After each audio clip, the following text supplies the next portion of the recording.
Sebelumnya kita sudah bicara tentang experiencing with awareness.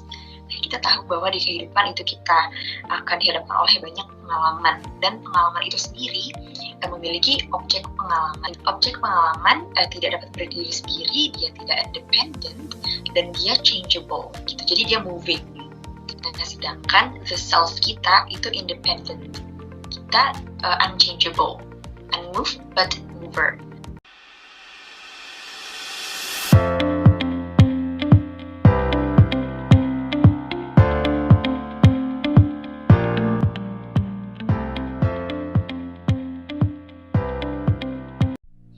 Orang yang kehilangan diri sejatinya, itu kesadarannya akan sulit untuk kembali kepada Tuhan. Itu kan kita sudah pernah bahas di pembelajaran sebelumnya bahwa orang yang sudah consciousness, orang yang sadar itu dia sebenarnya ketika dia hidup di dunia tapi kesadarannya sudah dia sudah conscious, itu sebenarnya dia sudah kembali kepada Tuhan. Gitu. Pada hakikatnya dia sudah kembali kepada Tuhan.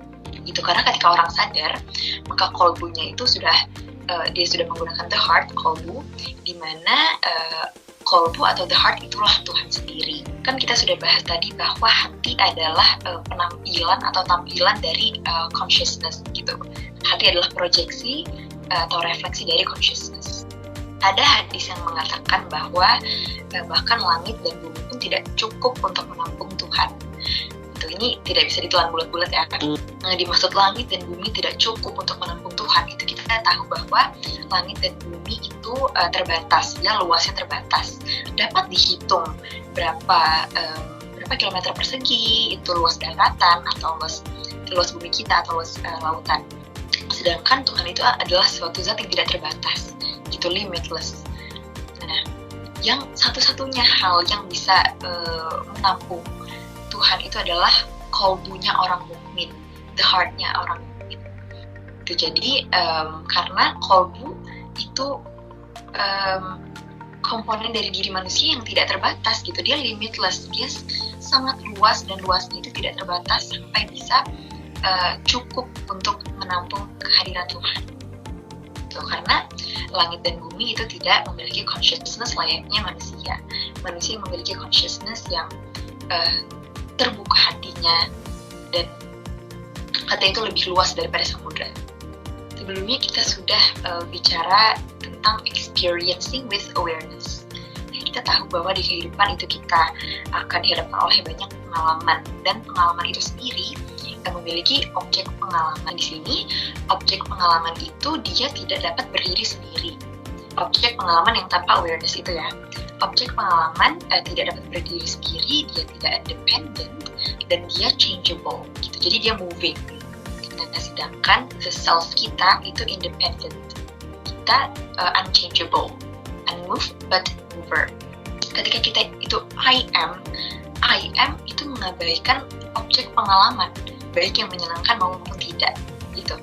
Jadi seringkali saya bilang bahwa kita harus berhenti di I am aja. Kita menyadari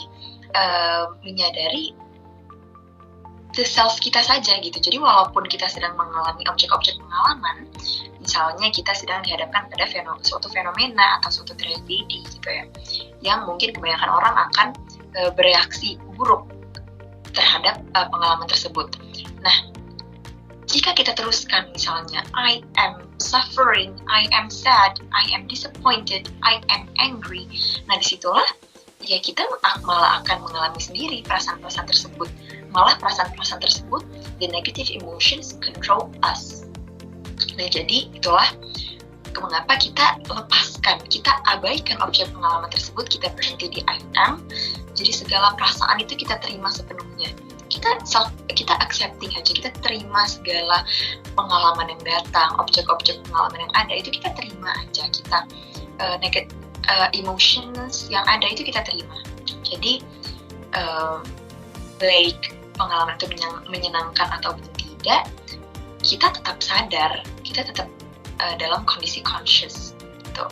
Jadi kita itu nggak dualitas, kita nggak mengidentifikasi diri kita nggak mengklaim diri kita, oh I am happy, I am sad, or I am disappointed gitu. Kita hanya berhenti di I am gitu, I am conscious.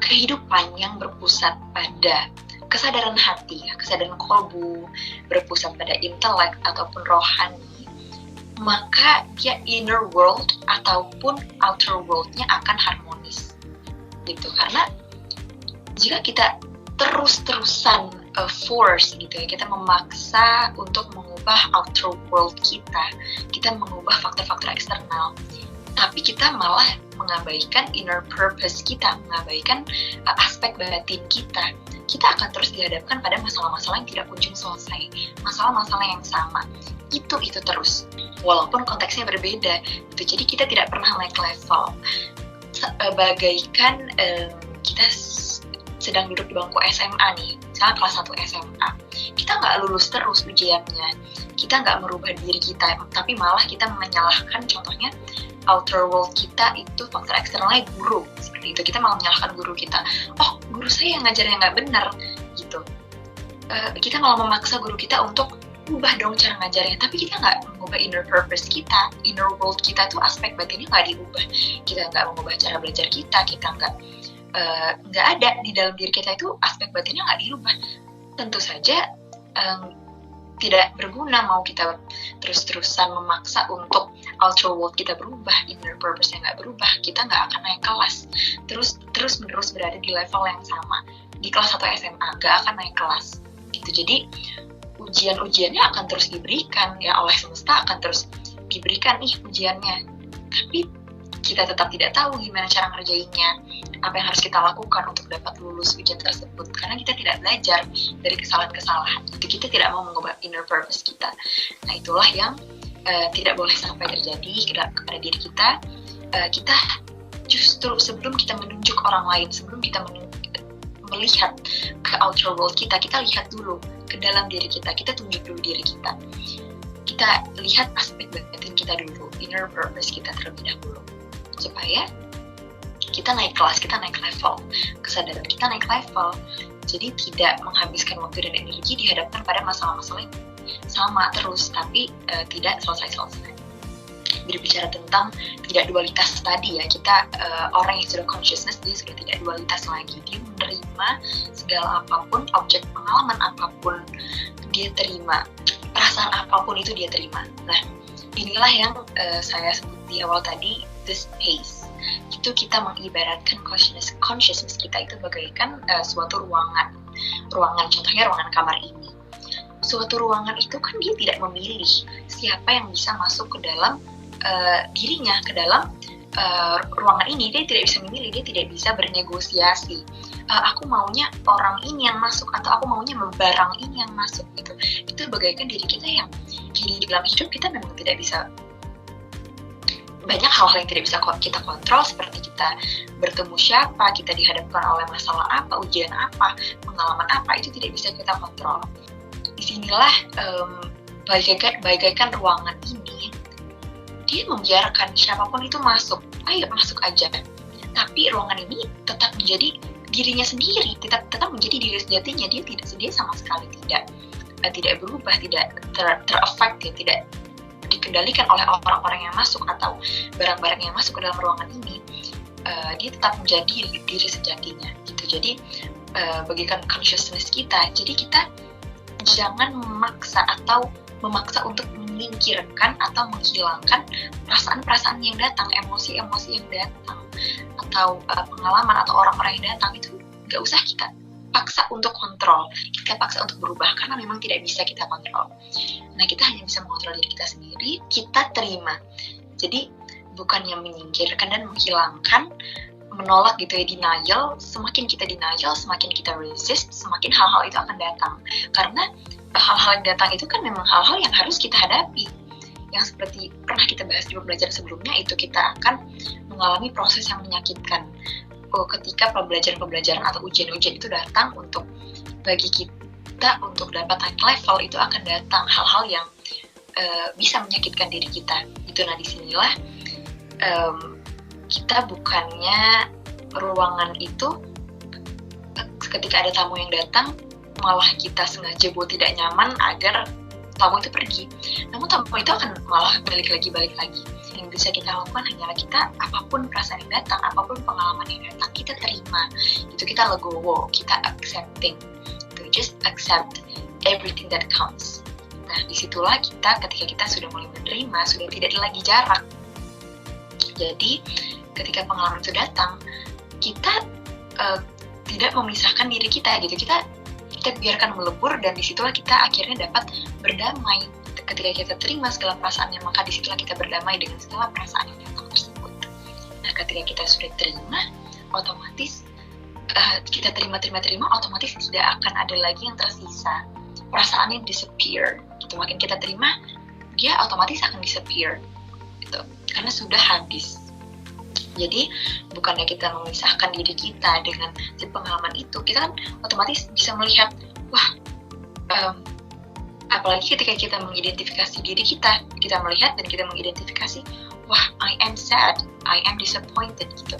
Itu akan semakin memperburuk karena kita menolak, kita memisahkan diri kita dari pengalaman dan perasaan-perasaan yang datang tersebut.